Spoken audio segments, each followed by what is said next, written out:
Hey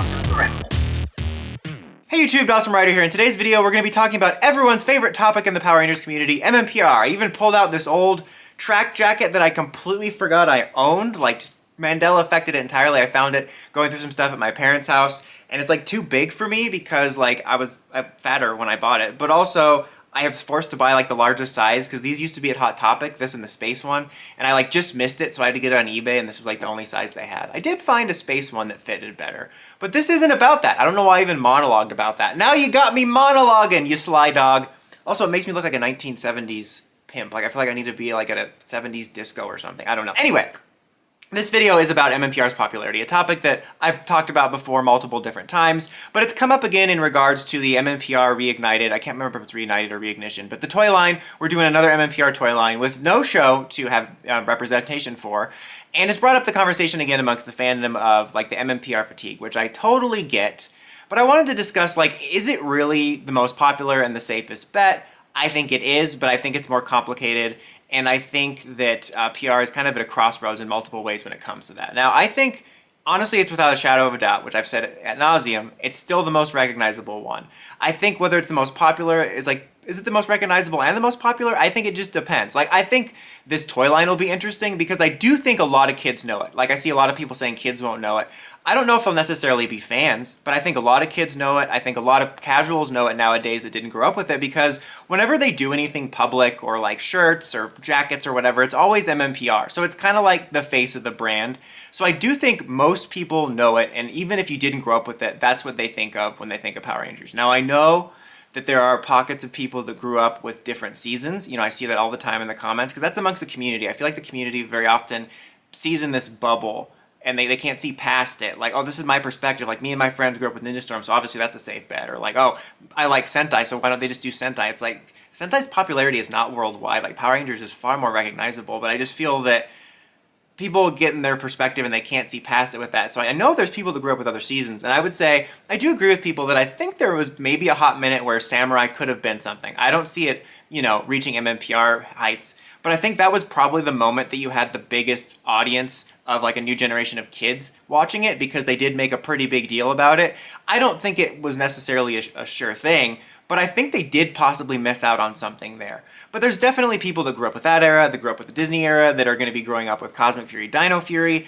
But for me, that's like different than something like MMPR because as I'm going to bring up a couple times in this video, this was like a moment in pop culture. You know, this was like not quite on the same level. You know, Pokemon's in a different league, but like the Pokemon boom, or even when Yu-Gi-Oh was popular, there are certain series that blow up on a more universal level that like most kids you grew up with or knew or whatever were into it or knew somebody else that was into it. I'm making it sound like a fetish, but you know what I mean? Compared to like, there's other shows that I'm sure you grew up with and maybe your friend down the street did, but not a lot of people might have watched, like Metabots. Like I knew Metabots, that's like a perfect example for me. Like there's going to be some people that remember that, but not a lot of other people. You know, there's lots of series like that where you will remember it and you grew up with it, but that doesn't mean it's going to be popular.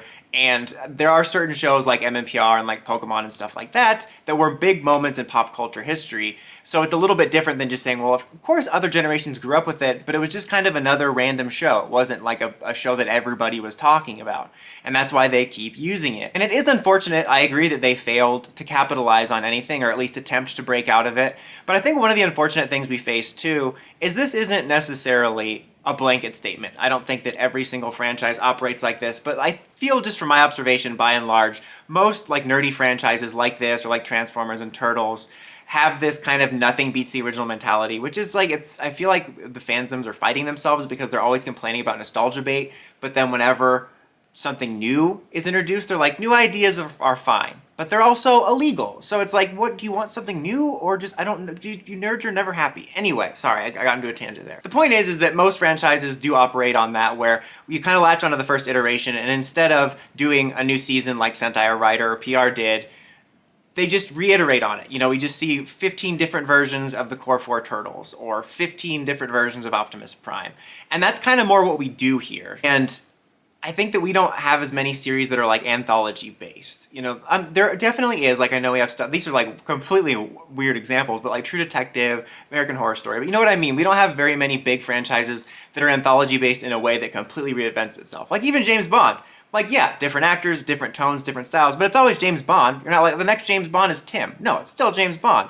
So like our culture here more so latches on to the iteration introduced and then just reimagines it rather than outright refreshing it. You know, I think a good example, or at least example I can think of a time where that showed me that was true for us was like Doctor Who, where I feel like Doctor Who was really popular here for like 10 and 11. Like I think most people just retained from that, and then as soon as they started going into 12, 13 onward, people lost interest. In particular, a lot of people, you know, lost interest around 12, like, oh, he's not a hot anymore? So I don't know. I just felt like that was an example of like, you know, over there in the UK, they're used to getting a new Doctor every year. But like here, like once they started, like, wait, where's David Tennant? So it's like, I don't know. But you know what I mean? Like it's kind of a foreign concept to have a big successful brand when you just wipe everything out every year, every couple years. So the thing with Power Rangers Future when it comes to that is, I think there's one of two ways you have to go. Like for me, I think just doing an original reboot and just really trying to commit to that. I don't think there's a chance it'll work. I mean, wait, that sounds like it's not going to work at all. But you know what I mean? I think that there's a chance it could work, but it's slim. Or, and this isn't necessarily what I would want to see. This isn't the top of my list, but maybe you just go all in on MMPR. And haven't they already been doing that? But by that I mean, just do the Turtles and Transformers approach.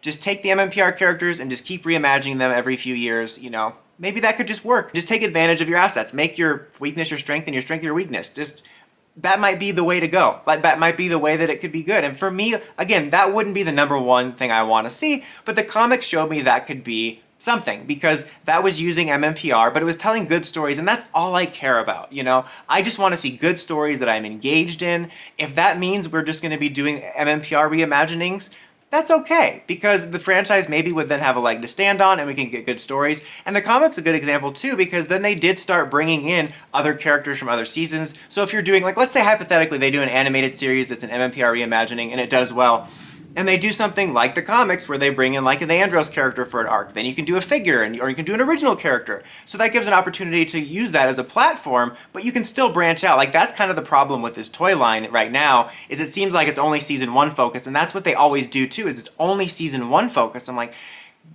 imagine if we really did only have that, but I'm like, we're fortunate enough that there's 3 seasons, so you could branch out a little bit. So I think if, when it comes to an animated series or a reimagining, so long as they don't just hone in on season 1 and branch out and take advantage of stuff like you have Rocky, Adam and Aisha, you have Thunderzord, you have Ninja stuff, you have other seasons you can pull in stuff from, and just like the comics, use it as a platform, but you can branch out, but don't just stick to season 1. I think that could maybe work, or like what they're doing with Prime. You know, Prime is like kind of honing in on some MMPR stuff with the colors and the suits and like Rita and so many elements, but it's like a reimagining. And I think that's kind of a microcosm of what could work, is using MMPR as a platform, but allow yourself to be creative and to not just stick to only the same season 1 story like they're doing with the toys. I'm not saying it's what I would want to see, but it might be a smart move, because I think that the thing with the MMPR's popularity is I think it is the most recognizable, but I don't think it's necessarily hugely popular anymore. Like, all of us hardcore fans have gotten our fill of it. You know, it's kind of funny, back in the day, like when I really got back into PR around Dino Thunder, because I had sort of not watched Ninja Storm live because I kind of fell into the whole like being embarrassed of watching it thing. But when I got back into collecting it, I had so much MMPR nostalgia. I bought a bunch of like retro stuff, and I like dreamed about us getting legacy toys, because, you know, we didn't really get that. We just got the new season toys. Like, I remember, do you guys remember how exciting the first Green Ranger Chaser figure was? And now I could like take a bath in Green Ranger figures. I wouldn't do that, but it's just crazy to think about that different perspective. But obviously the hardcore fans, because we follow it from show to show, to comic to comic, to toy line to toy line, we're good. We got our 15 Megazords on the mantle. Let's get a different one. But I think even the casual fans, you know, there's probably lots of casual fans that grew up with it, might buy a jacket like this at Hot Topic, buy a shirt at Target.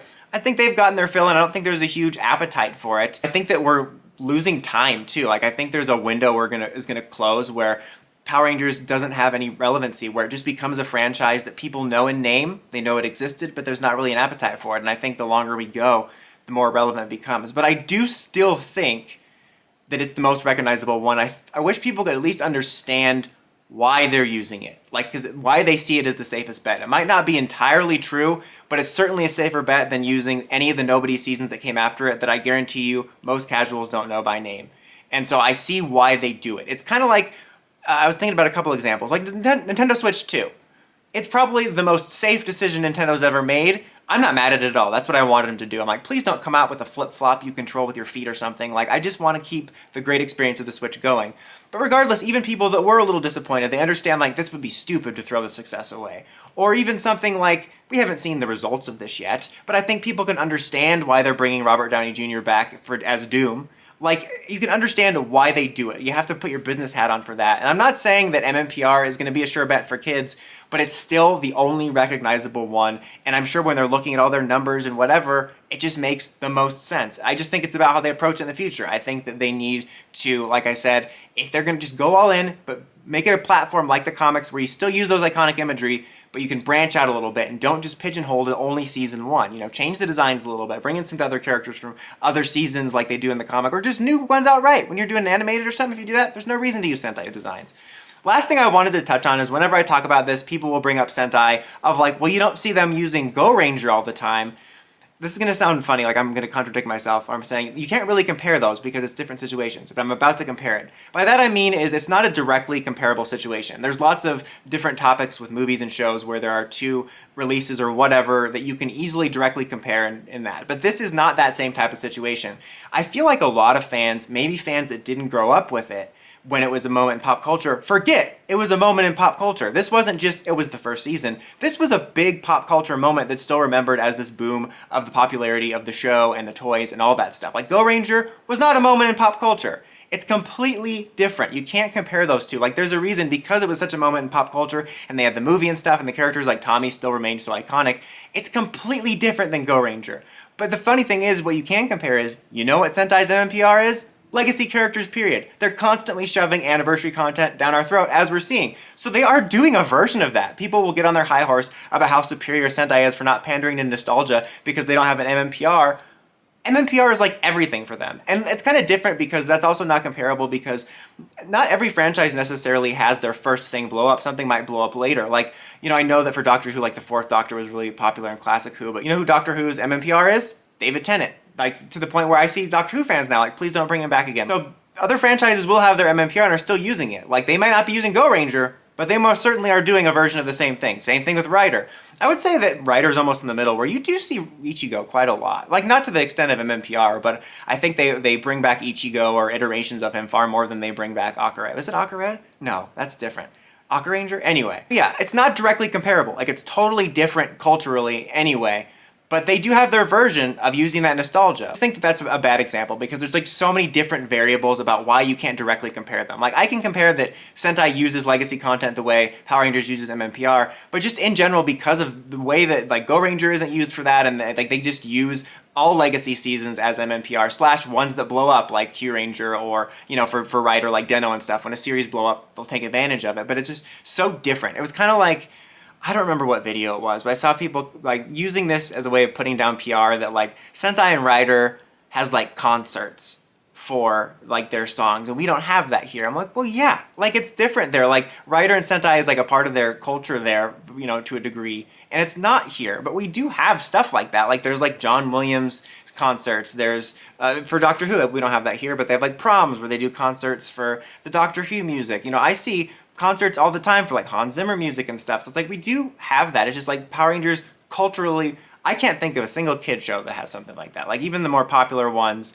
that are well regarded even by adults don't have like a concert. So I only bring that up because that's another example of like you can't directly compare those. It's just a cultural difference and you're using it to, I don't know. Anyways, guys, in summation to that long ramble, I think MMPR is the most recognizable, but I don't think it necessarily will be the most popular, but I don't think there's any other better options right now. Maybe in the future they could create a new one or find a new window, but I don't think it's a safe bet. Like I don't think, oh yeah, they're using MMPR for this line, it's going to sell like hotcakes. I think that it's the safest bet to use, but I'm not sure how it's going to turn out. I think they have a narrow window, and I think they need to figure out what they're going to do. I think either you move forward in a different direction, whether you're do it with like maybe a full reboot, try to get new faces in there, like try to make new iconic suits, or you just go all in on MMPR, or you go back to what we were doing in Purgatory, who knows. I think that that would maybe be the safest bet, as I know that might contradict what I was saying about MMPR not being as popular, but I think if you go all in on it and create new versions of MMPR for new generations, they're actually good, that could maybe be a way to do it. I'm not saying that's what I would do or would want to see, but it could be a possibility. But let me know what you think in the comments as always, guys. Until next time, don't forget to like, comment, subscribe, and climb the steps and ring that bell to get notifications for my videos. Dawson Ryder, signing out.